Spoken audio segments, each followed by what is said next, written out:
Buen día, buenas tardes o buenas noches a todos y todas. El tema de hoy es evaluaciones de salud y aptitud física, y esto está dirigido a la prescripción del ejercicio físico, como lo habíamos concebido, como si fuera un medicamento. Vamos a hablar aquí del riesgo previo a la participación o a hacer ejercicios físicos en forma regular, a la evaluación médica preparticipativa y a la evaluación de la aptitud física. En cuanto a la evaluación del riesgo previo a la participación o previo a comenzar a hacer un plan de ejercicios físicos en forma regular, hay que considerar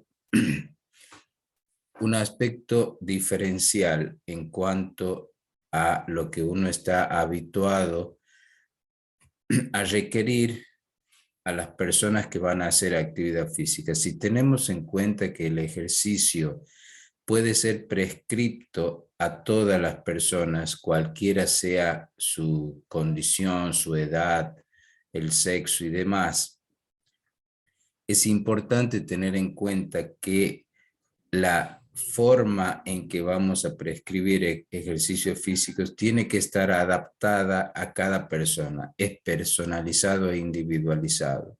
Esto tiene que ver con el hecho de que el objetivo, lo que queremos lograr prescribiendo actividad física, implica mejorar el estado de salud y la calidad de vida de las personas. Y es aplicable el ejercicio a cualquier situación, como dijimos. De aquí surge este hecho. Hay que hacer previamente ciertas evaluaciones para poder prescribir el ejercicio con los mínimos riesgos para evitar complicaciones o eventos inesperados. Por lo cual, la forma de prescribir actividad física tiene que recibir tenemos que hacer cierto tamizaje, tenemos que hacer cierta investigación de cada persona que a quien vamos a prescribir la actividad física. Considerar esto implica decidir quién requiere autorización médica previa, porque la adhesión a la actividad física en forma regular no es fácil, porque se trata de modificar un comportamiento, de prescribir un comportamiento activo. Y esto, para conseguir esto, es necesario evitar cualquier situación que pueda hacer que la persona desista de nuestra prescripción de actividad física. No a todas las personas, según el Colegio Americano de Medicina del Deporte, en sus últimas ponencias, y tratando de evitar o de no poner palos en la rueda para que la persona no tenga excusa para decir no voy a hacer actividad física, primero es necesario tener una autorización médica para prescribir actividad física. Entonces, la pregunta es, ¿qué población requiere una autorización médica previa? Si la persona tiene una enfermedad preexistente o si cursa un cuadro agudo con signos, sintomatología que podría hacer sospechar alguna enfermedad cardiovascular, metabólica o renal, ¿quiénes de estas personas requieren una actividad física supervisada por un médico o por un profesor de educación física en el caso de Santiago del Estero? Y por último, ¿a quién debemos excluir temporariamente o restringir la actividad física en forma temporaria hasta que se modifique la condición que hace que esta persona no deba hacer actividad física inmediatamente. ¿Cuáles son los riesgos que uno tiene que tratar de minimizar o evitar? Podríamos considerar 3 tipos de riesgos: los cardiovasculares, los osteomusculares y los neurológicos. Entre los cardiovasculares, nos referimos a eventos significativos que pueden poner en riesgo la salud de las personas. Y como se imaginará, el evento más temible y temido es la muerte súbita. Para ello hay que tomar un posicionamiento claro. Las personas sedentarias tienen más riesgos de muerte súbita que las personas activas.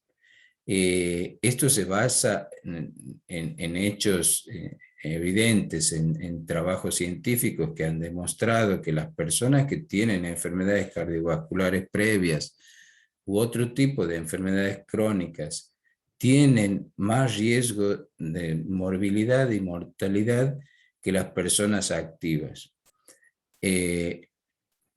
Lo que pasa habitualmente es que uno se entera y habla de muerte súbita en personas que hacen ejercicios, pero en situaciones de ejercicios extremos, de ejercicios de intensidad vigorosa. Y los eventos cardiovasculares están relacionados con la intensidad del ejercicio. Es decir, nosotros debemos capacitarnos para prescribir actividad física a todas las personas, aun las que tengan enfermedades cardiovasculares, pero tenemos que tener principal atención en la intensidad del ejercicio, recordando aquella modalidad de la recomendación de decir que la intensidad tiene que ir de leve a moderada y a vigorosa en la medida en que la persona pueda empezar a adquirir adaptaciones que le permitan aumentar la intensidad progresivamente. Los riesgos osteomusculares se deben a situaciones específicas que podrían restringir el tipo o el modo de algún ejercicio en particular. Por ejemplo, las personas que tienen obesidad podrían dañar sus articulaciones de las rodillas o de los tobillos si prescribimos una carrera o un trote al principio de su actividad física. Con lo cual es importante entender que el modo y el tipo de ejercicios que hay que prescribir tiene que estar en relación a la capacidad de la persona. Y los riesgos neurológicos se deben a situaciones particulares que podrían poner en riesgo de accidentes, de sufrir algún accidente. Por ejemplo, las personas que tienen vértigo y uno hace que corran en una cinta para hacer alguna evaluación, podrían tener un vértigo y tener accidentes como caídas y demás. En definitiva, es importante entender que el riesgo cardiovascular tiene que ver con la intensidad del ejercicio, el riesgo osteomuscular tiene que ver con el tipo de ejercicio o el modo de ejercicio, y los riesgos neurológicos con la prevención de los accidentes durante el ejercicio. Fundamentalmente hay que entender, y esto es algo que uno tiene que tener muy en cuenta, que la muerte súbita es más frecuente en las personas sedentarias que en las personas activas. Por eso se trata de modificar el comportamiento, de modificar la situación de las personas. Este es el algoritmo resumido de la propuesta del Colegio Americano de Medicina del Deporte respecto del primer tamizaje del que hablamos, de quién requiere una evaluación médica preparticipativa. Y hay 2 grupos: las personas que no hacen actividad física en forma regular, entre quienes puede haber personas asintomáticas que no tienen enfermedades crónicas, ellos no requieren evaluación cuando la intensidad es leve con progresión a moderada.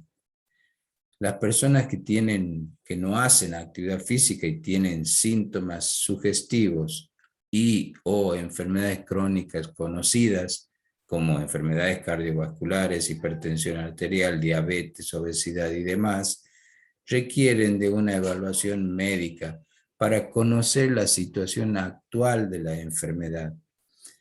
Y eso es lo importante, aun cuando las personas padezcan de alguna de estas enfermedades, lo importante es conocer cuál es la situación actual de la persona, porque solamente los procesos agudos de instalación rápida que provocan síntomas sugestivos de una descompensación probable o de un agravamiento de la enfermedad podrían hacer que se restrinja la participación o la actividad física transitoriamente, sea evaluado por el médico y entonces comenzar con intensidad leve a moderada y pasar a vigorosa con la evaluación médica posterior.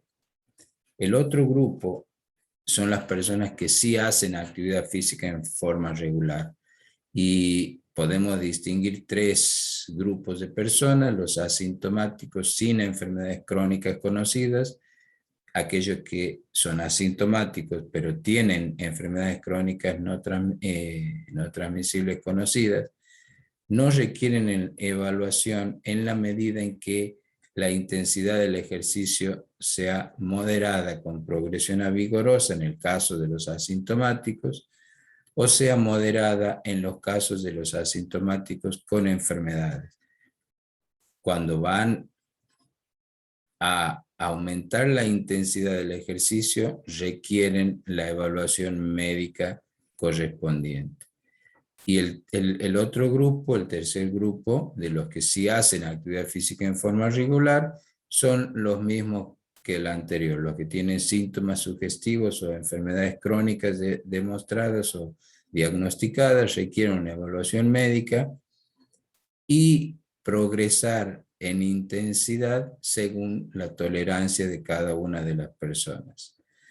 Entendiendo que la intensidad es la determinante de el riesgo cardiovascular, es importante prescribir los aumentos de intensidad de acuerdo a la forma en que las personas se puedan adaptar. Los aumentos tienen que ser progresivos y escalonados. En cuanto a la evaluación médica preparticipación, tenemos que hacer hincapié en la anamnesis y en el examen físico, pero más que nada en la anamnesis, porque se trata de responder a estas interrogantes para tratar de situarnos en la condición actual de la persona a quien estamos por prescribir. La primera pregunta a responder es ¿por qué? ¿Cuál es el motivo que hace que la persona que viene a nosotros se haya decidido a hacer actividad física? ¿Y para qué? ¿Cuál es el objetivo? El objetivo es mejorar su salud, el objetivo es una cuestión estética, el objetivo es hacer una práctica deportiva recreativa o empezar a competir en deporte.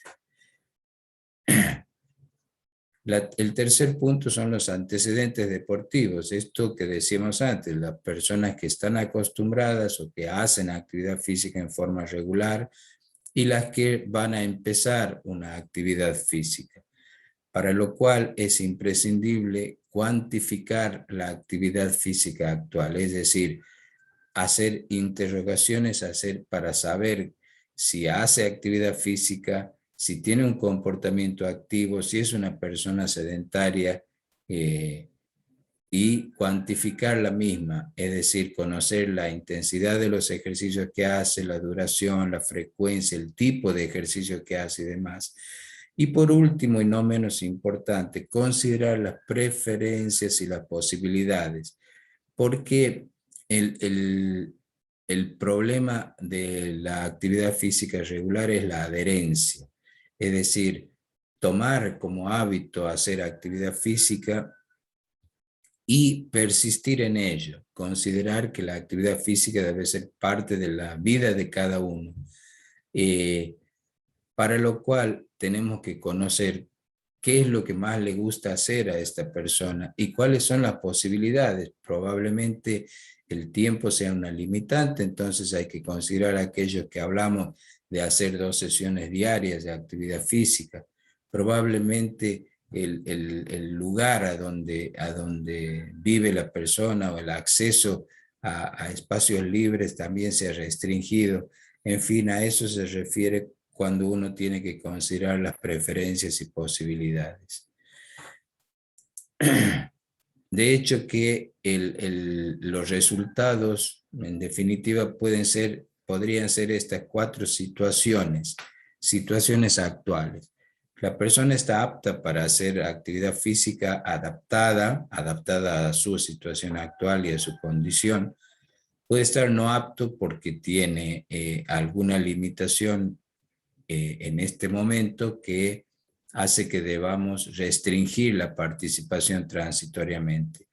Y apto con restricciones, esto es lo que acabo de decir, usted sí está apto para hacer actividad física, pero tiene que evitar tal o cual situación que puede aumentar su riesgo. Y apto con recomendaciones. Por ejemplo, usted puede hacer actividad física, pero tiene que tener en cuenta que cuando la temperatura ambiente es mayor de 30 grados o cuando la humedad es muy alta, tiene que hacer actividad física en horarios determinados, evitar los horarios del día de más alta temperatura y demás. Esas son las recomendaciones que deberíamos hacer. Por último, la evaluación de la aptitud física. Y hay que considerar 4 aspectos para conocer la situación actual de la persona y poder prescribir la actividad física o el ejercicio. Hay que hacer una evaluación antropométrica, una evaluación cardiorrespiratoria de la fuerza muscular y de la flexibilidad o movilidad articular. Estos 4 ítems están dirigidos a evaluar los riesgos de las prescripciones que vamos a hacer.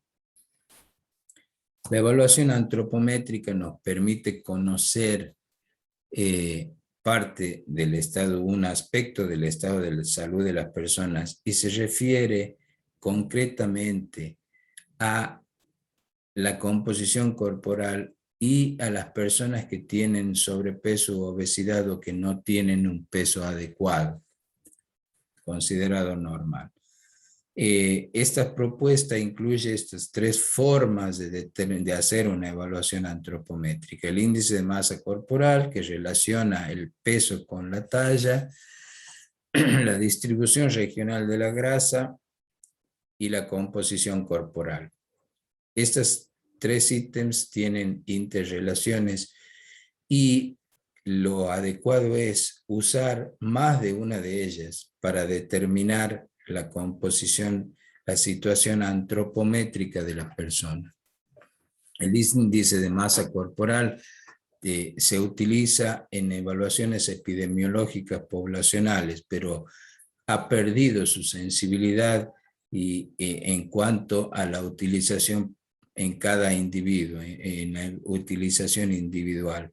Es decir, la utilización de esto, el peso respecto de la talla, no es un parámetro fidedigno para poder conocer fehacientemente esto que queremos saber sobre el exceso de peso o el exceso de masa grasa concretamente.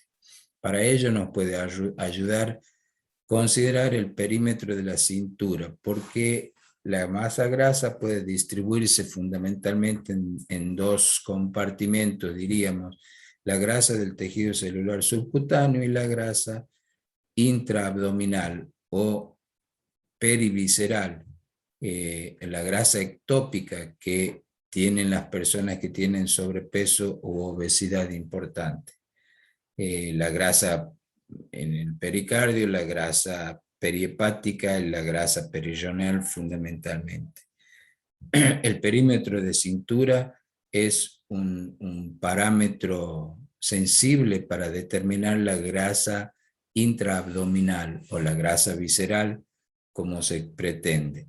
De modo que hay índices y tablas que relacionan el índice de masa corporal y lo sensibilizan utilizando el perímetro de cintura. El perímetro de cintura es un parámetro que uno puede tomar sencillamente, además del peso y la talla en el consultorio, con una cinta métrica, medir el perímetro de la cintura a la altura del ombligo o de las crestas ilíacas. Hay que tener en cuenta que la medición de estos parámetros tiene que ser muy precisa para que sea fidedigna y sea sensible.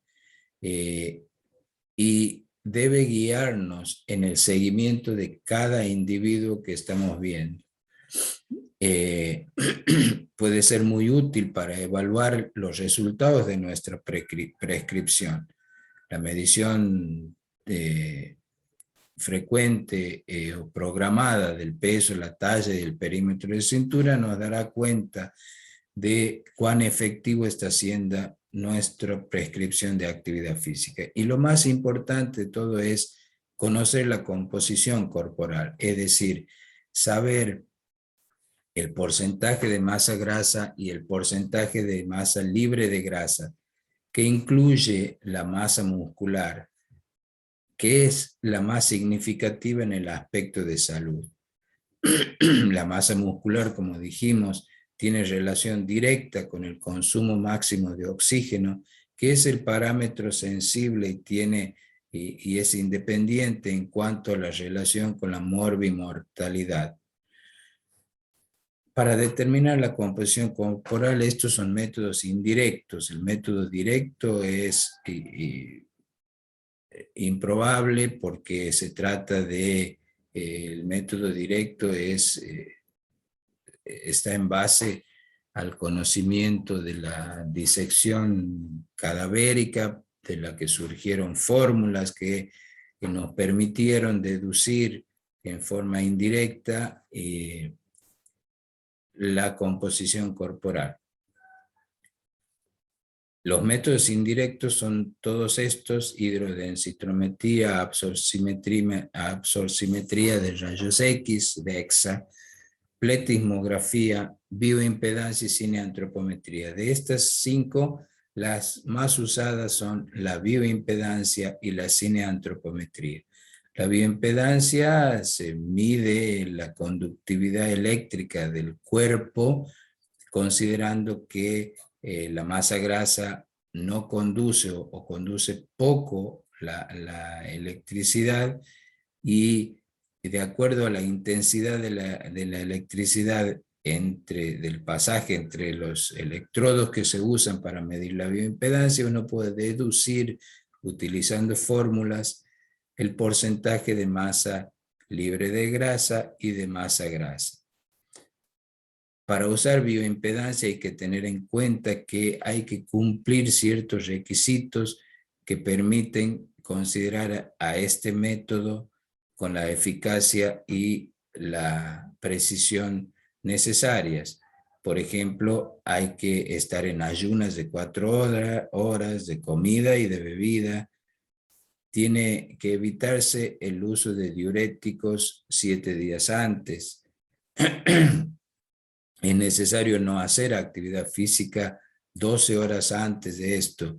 Es necesario adoptar una postura adecuada cuando se va a realizar la medición, y es necesario tener los aparatos calibrados para que la precisión no disminuya. En definitiva, uno tiene que usar los métodos con los cuidados requeridos para obtener la precisión requerida. La cineantropometría es otro de los métodos que se usa, que nos dice acerca de la composición corporal con un poco más de precisión para el cálculo de la masa muscular a través de los perímetros que se miden. La cineantropometría es una ciencia que debe ser, para lo cual uno tiene que capacitarse a través de cursos de capacitación que los da la ISAC, que es el Instituto Internacional de Actualización de la Cineantropometría. La cineantropometría nos permite conocer la masa muscular, en porcentajes, la masa grasa y poder tener un seguimiento adecuado. Para eso lo tiene que hacer una persona que haya tenido esta capacitación, porque si no la precisión de la sensibilidad de este método es inadecuada para hacer un seguimiento adecuado. La evaluación cardiorrespiratoria se debe fundamentalmente, y esta es la más significativa en cuanto a la condición de salud y aptitud física, se basa en la determinación del consumo de oxígeno máximo en realidad. Como vimos en clases anteriores, el consumo de oxígeno está en relación directa con el estado de salud de las personas. Es una variable independiente del estado de salud de las personas. Disculpen. Y conocer el estado del consumo de oxígeno nos permite saber con mucha aproximación cuál es la situación o la capacidad cardiorrespiratoria de las personas. El método, el gold standard para determinar el consumo de oxígeno máximo es la ergometría con determinación de gases respiratorios. Esto es un método que es lo más preciso, pero que no puede ser aplicado a todas las situaciones, porque hay que tener las instalaciones adecuadas y además de eso no puede aplicarse a todas las personas, porque hacer ejercicio en una cinta o en un cicloergómetro implica tener cierta aptitud para poder alcanzar el esfuerzo máximo, para poder alcanzar el VO2 máximo. Si no es un esfuerzo máximo, no se consigue VO2 máximo. Pero habíamos visto este otro parámetro, el VO2 pico, y que era el consumo de oxígeno más alto que podía alcanzar una persona con la prueba que estábamos utilizando. Sencillamente podemos utilizar estos tres métodos que son mucho más accesibles, sobre todo el primero, el test de caminata, que consiste en caminar durante 2 kilómetros a la velocidad constante más alta que uno consiga, para determinar el tiempo que tardamos en cubrir esos 2 kilómetros. Y utilizando fórmulas específicas podemos conocer cuál es el VO2 pico utilizando este test de caminata. También se puede utilizar el test de caminata de 6 minutos. Los detalles de estos métodos exceden a esta capacidad, pero a esta presentación, pero los podemos conversar en algún momento en el coloquio o a través del foro y demás. También hay protocolos en cicloergómetros. Esto es utilización de bicicletas en donde la persona empieza a pedalear a una cadencia determinada y vamos aumentando las cargas para lograr el consumo de oxígeno pico. También a través de fórmulas de regresión múltiple podemos conocer el VO2 pico a través de los vatios, a través de el trabajo realizado por esta persona. Y los protocolos en cinta deslizante son lo mismo, permiten el usar el uno o el otro depende de la condición de la persona. Por ejemplo, los cicloergómetros son más adecuados para personas que tienen obesidad o que están acostumbrados a andar en bicicleta más que a correr, y entonces uno puede utilizar, porque la biomecánica del gesto de correr o de andar en bicicleta, también modifica el consumo de oxígeno. En definitiva, la evaluación cardiorrespiratoria se hace a través de la determinación del consumo de oxígeno, utilizando, entre otros, estos tres métodos. Los resultados se han tabulado porque hay trabajos científicos que han permitido construir esta tabla de percentilos de acuerdo a la edad y al consumo de oxígeno y al sexo, y utilizando estas tablas podemos hacer el seguimiento, la evaluación inicial y el seguimiento de las personas a quienes prescribimos actividad física. Este es el consumo, el valor del consumo pico, no es el consumo de oxígeno máximo, sino pico en mujeres y en varones. Uno puede ir haciendo el seguimiento en el tiempo y considerar que nuestro paciente o la persona a la que estamos aconsejando podría ir aumentando, subiendo el percentilo a medida que los resultados de nuestra prescripción sean efectivos. La evaluación de la fuerza muscular es muy importante y tiene que ver con la morbimortalidad y con el... ¿Por qué tiene que ver con la morbimortalidad? Porque tiene que ver con el consumo de oxígeno. El tejido muscular ocupa entre el 40 y el 50% de la composición corporal total y es el tejido que más consume oxígeno, de modo que tener más masa muscular implica estar en mejores condiciones de salud. La fuerza muscular es un indicador también de la independencia de las personas, que permite hacer tal o cual actividad cotidiana sin necesidad de la ayuda. Y es algo que uno tiene que tratar de estimular, de practicar ejercicios que aumenten o mejoren la fuerza muscular por aquello de la sarcopenia de lo que hablamos. El envejecimiento propio hace que perdamos masa muscular a razón del 1% por año más o menos después de los 35 o 40 años. En consecuencia, si perdemos masa muscular, perdemos salud, perdemos consumo de oxígeno y perdemos salud. La evaluación de la fuerza muscular debe hacerse para evaluar dos tipos de fuerza, la fuerza máxima y la fuerza resistencia. La fuerza máxima es la fuerza máxima que uno puede hacer levantando o contra una resistencia determinada. Para ello se usa el test de una repetición máxima. Una RM o repetición máxima significa la carga máxima que uno puede levantar o superar en un solo intento.